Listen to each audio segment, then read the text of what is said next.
ጤና ይስጥልኝ የተወደዳችሁና የተከበራችሁ የኢትዮ ኒውስ ቤተሰቦች እንደምናላችሁ ሰላምታችን በያላችሁበት ይድረስ። እነሆ አዳዲስና ወቅታዊ መረጃዎችን አዘጋጅተን ወደ እናንተ ማድረስ ጀምረናል። ከኢትዮ ኒውስ መረጃዎች ጋር አብራችሁ እንድትቆዩ ግብዣችን ነው። በቅድሚያም አርዕስተ ዜናዎችን አስቀድማለሁ። በወልቃይትና ራያ ጉዳይ አቶ አገኘሁ ተሻገር የጻፉት ደብዳቤ ህጋዊነት የለውም በሚል አቶ ጌታቸው ረዳ የመሰረቱትን ክስ አቋረጡ። የአገዛዙ ምርጫ ቦርድ ከፌዴሬሽን ምክር ቤት በተጻፈልኝ ደብዳቤ መሰረት የወልቃይት አዲረመጥ፣ ጠለምት፣ ራያ አላማጣ፣ ኮረምና ኦፍላ የምርጫ ክልሎች ከትግራይ ክልል ውጭ ምርጫ ያድርጉ በሚል ያሳለፈው ውሳኔ በመቃወም በአቶ ጌታቸው ረዳ የሚመራ ስምረት ፓርቲ ያቀረበውን ክስ በይፋ አንስቻለሁ ብሏል። ዝርዝሩን አዘጋጅተናል። ቲዲኤፍ የብልጽግና አገዛዝ ስልጣኑን ለማስቀጠል በቅዠት እየናወዘ ይገኛል አለም። የቲዲኤፍ ቢሮ ባወጣው መግለጫ የአብይ አህመድ የብልጽግና አገዛዝ ጅብ በማያውቁት ሀገር ሂዶ ቁርበት አንጠፉልኛል እንደተባለው እየሆነ ይገኛል ብሏል። ቲዲኤፍ ባወጣው መግለጫ አገዛዙ ከሱዳን የመጡ የትግራይ ሰራዊት አባላት ትጥቅ ፈተው በአዋሽ አርባ እየሰለጠኑ ላለው መልስ ግን ሰጥቷል። በዝርዝር እናየዋለን። በመተከል ዞን በመንግስት የብልጽግናና የጸጥታ ኃይሎች ተፈጸመ በተባለ ጥቃት ከ80 በላይ ቤቶች መቃጠላቸውን ነዋሪዎች ተናገሩ። ያገዛዙ የክልሉ የጸጥታ አባላት የመተከል ድባጤ ወረዳ ነዋሪዎች ቤታቸውን ለቀው እንዲወጡና እንዲፈናቀሉ አድርጓል። ነዋሪዎቹ ቤታችሁን በአስቸኳይ ለቃችሁ ውጡ ካሉም በኋላ ቤታችንን አቃጥለዋል ሲሉ ያገዛዙ የጦር ኃይሎች የፈጸሙትን በደል ተናግረዋል። ዝርዝሩን ይዘናል። ኢራን አሜሪካን ልትመታ እንደምትችል ኤፍቢአይ ማስጠንቀቁ ተሰማም። በባህረ ሰላጤው 2 መርከቦች ላይ ጥቃት መፈጸሙን ተከትሎ የነዳጅ ዋጋ ደግሞ አሻቅቧል። በመካከለኛው ምስራቅ ጦርነት ከተጀመረ ጊዜ አንስቶ 1100 ህጻናት መቁሰላቸውን ወይም መሞታቸውን ደግሞ ዩኒሴፍ አድርጓል። የተወደዳችሁና የተከበራችሁ የኢትዮ ኒውስ ቤተሰቦች ወደ ዝርዝሩ አልፋለሁ፣ አብራችሁን ቆዩ። ቲዲኤፍ የብልጽግና አገዛዝ ስልጣኑን ለማስቀጠል በቅዠት እየናወዘ ይገኛል አለም። ቲዲኤፍ ቢሮ ባወጣው መግለጫ የአብይ አህመድ የብልጽግና አገዛዝ ጅብ በማያውቁት ሀገር ሄዶ ቁርበት አንጥፉልኛል እንደተባለው እየሆነ ይገኛል ብሏል። ቲዲኤፍ ባወጣው መግለጫ አገዛዙ ከሱዳን የመጡ የትግራይ ሰራዊት አባላት ትጥቅ ፈተው በአዋሽ አርባ እየሰለጠኑ ይገኛሉ ላለው መልስ ሰጥቷል። የትግራይ ሰላምና ጸጥታ ቢሮ ትላንት መጋቢት 2 2018 ዓ.ም ባወጣው መግለጫ የብልጽግና አገዛዝ አስመሳይነትና ቅዠት ውስጥ ገብቷል ያለ ሲሆን አሁን ላይ ስልጣኑን ለማስቀጠል አስቦ በቁሙ እየቃዠ ይገኛል ሲል ወንጅሏል። በጀነራል ፍስሐ ማንጁስ የሚመራው የቲዲኤፍ ቢሮ መግለጫ ያወጣው ጅብ በማያውቁት ሀገር ሂዶ ቁርበት አንጥፉልኛል በሚል ነው። የአገዛዙ ብሔራዊ ተሃድሶ ኮሚሽን በኢትዮ ሱዳን ድንበር ሲንቀሳቀሱና ለህወሓት ወግነው በሰሜን ጦርነት የተሳተፉ ራሳቸው አርሚ 70 ብለው ለሚጠሩ 500 ያህል የቀድሞ መከላከያ ሰራዊት አባላት ከተያዙ ሳምንት ጀምሮ የተሃድሶ ስልጠና መስጠት ጀምሬያለሁ ብሎ ማስታወቅ ተከትሎ ነው ይህ መግለጫ ያወጣው። የአገዛዙ መግለጫ ታዲያ የቀድሞ መከላከያ ሰራዊት አባላት ወደ ሀገራቸው ገብተው የተሃድሶ ስልጠና ለመውሰድ በጠየቁትና መንግስት በፈቀደው መሰረት የተሃድሶ ስልጠናቸውን አዋሽ አርባ በሚገኘው የተሃድሶ ማሰልጠኛ ማዕከል እየወሰዱ ነው ማለት ነበር የገለጸው። የተሃድሶ ኮሚሽኑ ትላንት ባወጣው መግለጫ የቀድሞዎቹ የህወሓት ተዋጊዎች የተሃድሶ ስልጠናውን ሲያጠናቅሙ የማቋቋሚያ ክፍያ እየተከፈላቸው ወደ ህብረተሰቡ እንደሚቀላቀሉ የገለጸ ቢሆንም የትግራይ ሰላምና ጸጥታ ቢሮ ግን ለዚህ የአገዛዙ መግለጫ በሰጠው ምላሽ ጎምዛዛ ቀልድ ነው ብሎታል። ቲዲኤፍ ጦርነት መጀመር ቀላል ነገር አድርጎ በእጉር ድንብር ገብቶበት ህዝቦችን በማንገላታትና በማጎሳቆል የአገር ክብርና ዝና ክፉኛ አበላሽቶ እንዳይሆን አድርጎ መሳቂያና መሳለቂያ የሆነው የብልጽግና ስርዓት ስለ ሰላምና መቻቻ ያለ ሀፍረት ሲያወራ ማየት እጅግ ይገርማል ይላል በመግለጫው። ጨምሮም መግለጫው ታዲያ ከላኪዎቹ ባገኛትን ጥፍጣፊ ዳረጎት በከተሞች ሳርና ቅጠል ተክዬ አስዋብኩላችሁ የሚል የሞኞች ዘፈን ክፋቴን ይሸፍልኛል በሚል የዘወትር አጀንዳ ካደረገው የቆየው ይህ ቡድን አሁን ደግሞ የትግራይ ሰራዊት በተናጥል እያገኘ ትግራይ ውስጥ ያለውን የተሃድሶ ኮሚሽን ቅርንጫፍ ጽሕፈት ቤትም ጭምር ሳያውቀው ዲዲአር መጀመሩን የሚገልጽ ጎምዛዛ ቀልድ አሰራጭቷል ነው ያለው። ጨምሮም በህግና በስርዓት መገዛት ነውሩ የሆነው ብልጽግና ህጋዊ የፕሪቶሪያ ስምምነት ፈራሚ አካልን ወደ ጎን ገሸሽ አድርጌ ታጣቂዎችን በተናጥል እያነጋገሩ ሐዋሽ አርባ ውስጥ ወደ ዲዲአር ግቡ ብዬ በማማለል የስልጣኔን ህልውና አስቀጥላለሁ በሚል ቅዠት ሲናውዝ እያየን ነው ብሏን የትግራይ ሰላምና ጸጥታ ቢሮ ባወጣው መግለጫ። ጨምሮም ታዲያን ሰላም ነውሩ የሆነው የብልጽግና አገዛዝ የአይነቱን ተነሳሽነት የወሰድኩት ለሰላም ካለኝ ጽኑ ፍላጎት ነው ብሎ ሲቀጥፍ ማለት የሚቻለው ጅብ በማያውቁት ሀገር ሂዶ ቁርበት አንጥፉልኛል ማለት ብቻ ነው ብሏን በመግለጫው። በአገዛዝ ጦርና በቲዲኤፍ መካከል የተፈጠረው ውጥረት በቀጠለበት ሁኔታ ነው የሁለቱ ኃይሎች መጎነጃጀል የተሰማው።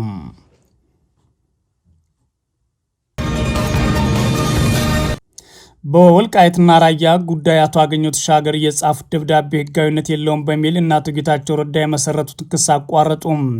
የአገዛዙ ምርጫ ቦርድ ከፌዴሬሽን ምክር ቤት በተጻፈለት ደብዳቤ መሰረት የወልቃይት፣ አዲረመዝ፣ ጠለምት፣ ራያ አላማጣ፣ ኮረምና ኦፍላ ምርጫ ክልሎች ከትግራይ ክልል ውጭ ምርጫ ያድርጉ በሚል ያሳለፈው ውሳኔ በመቃወም በአቶ ጌታቸው ረዳ የሚመራው ስምረት ፓርቲ ያቀረበው ክስ በይፋ አንስቻለሁ ብሏል። አቶ ጌታቸው ረዳ ጥር 19 2018 ዓ.ም የምርጫ ቦርድ ውሳኔን በመቃወም ክስ መመስረታቸው የሚታወስ ሲሆን የአገዛዙ ፍርድ ቤትን ክስ ተከትሎ የቦርዱ ውሳኔ ታግዶ እንዲቆይ አድርጓል። መጋቢት 2 2018 ዓ.ም የአገዛዙ ምርጫ ቦርድ መልስ እንዲሰጥና ክርክር እንዲደረግ በተሰየመበት ችሎት አቶ ጌታቸው ረዳ በጠበቃ በኩል ክስ ማቋረጣቸውን አሳውቀዋል።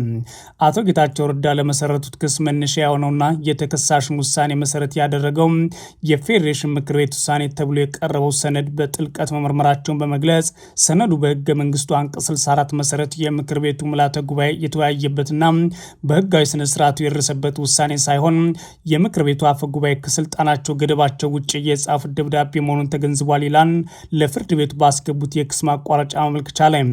በዚህም የፌዴሬሽን ምክር ቤቱ ህጋዊ ውሳኔ ሊባል የሚችለው አባላቱ በምልዓተ ጉባኤ ተገኝተው በአጀንዳ ተወያይተውና ድምፅ ሰጥተውበት ሲጸድቅ ብቻ ነው የሚሉት ከሳሽ አቶ ጌታቸው ረዳ በመሆኑም ይህ የአፈ ጉባኤው ደብዳቤ የምክር ቤቱን ህጋዊ አቋም የማይወክልና በምክር ቤቱ አባላት ዘንድም የማይታወቅ መሆኑን አረጋግጠናል ብሏል።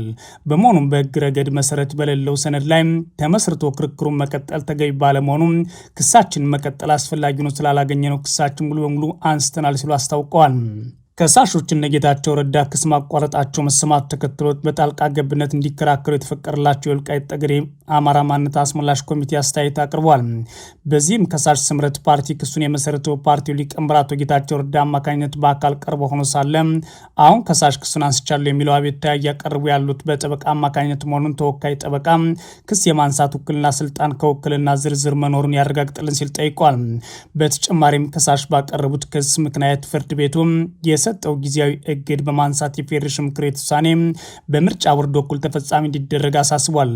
የወልቃይት ጠገዴ አማራ ማንነት አስመላሽ ኮሚቴ አክሎም ከሳሾች ክሱን ካነሱ በኋላ በዚህ ጉዳይ ላይ ዳግም የመክሰስ ሁኔታ እንዳይፈጠር በዚህ ጉዳይ ዳግም የመክሰስ ክልከላ እንዲጥል ሲል ጠይቋል። የአገዛዙ ፍርድ ቤትም ከወልቃይት ጠገዴ አማራ ማንነት አስመላሽ ኮሚቴ ጠበቃ የቀረበውን አስተያየት ተመልክቶ ውሳኔ ለማሳለፍ ለመጪው ዓርብ ተለዋጭ ቀጠሮ መስጠቱን የችሎቱ የመረጃ ምንጮች ለኢትዮ ኒውስ አረጋግጠዋል።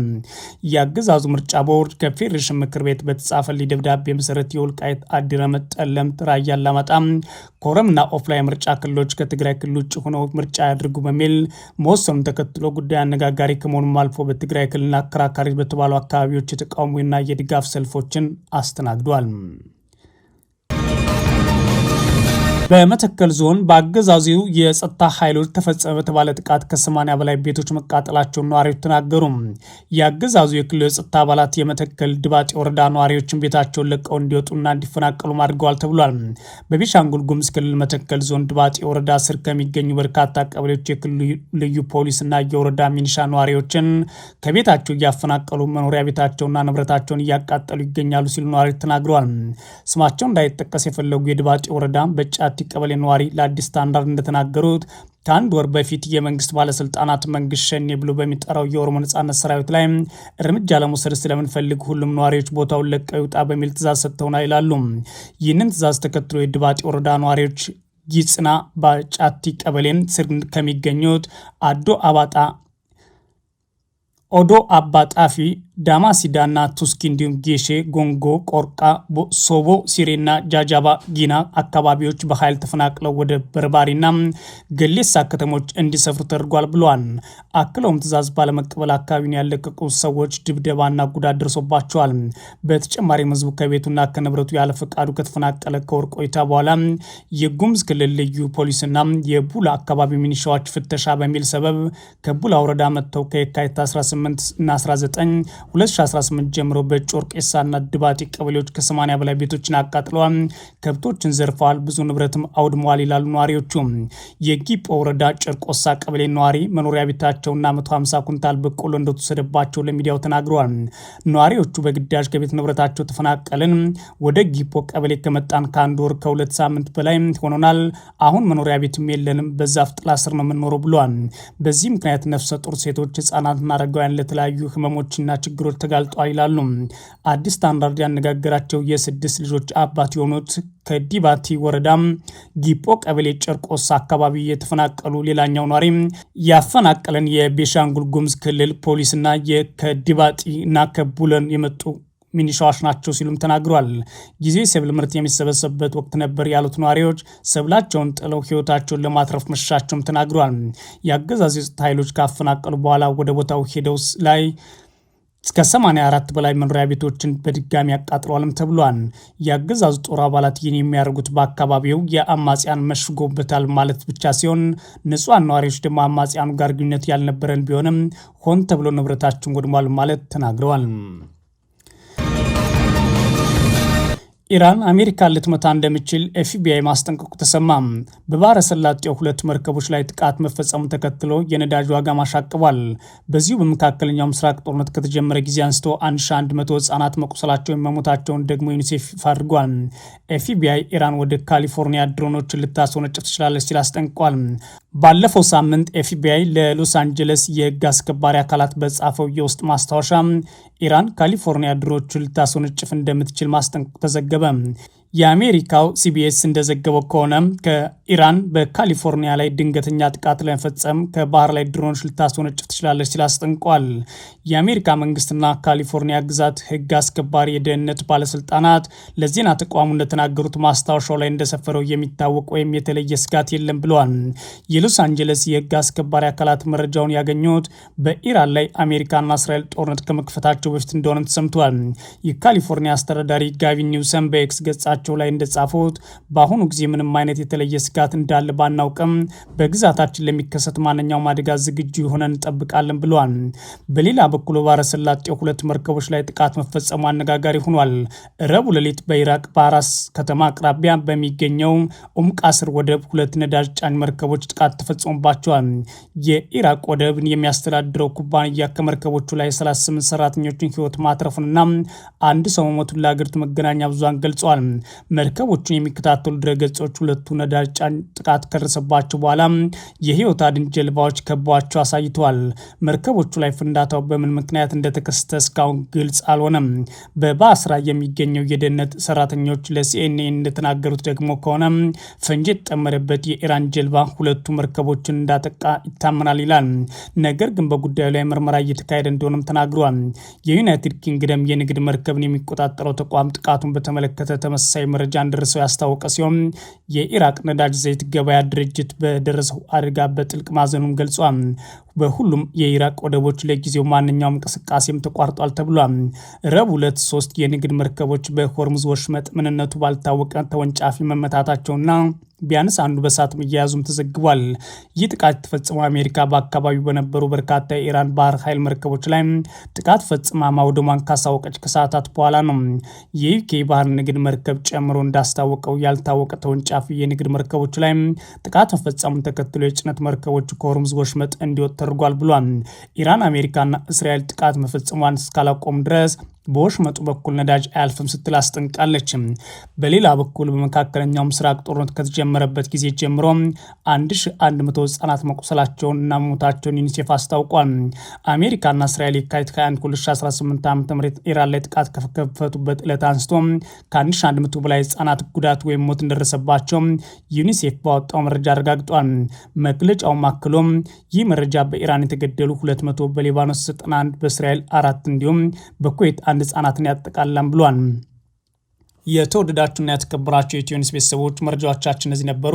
መልካም ጊዜ እመኛለሁ።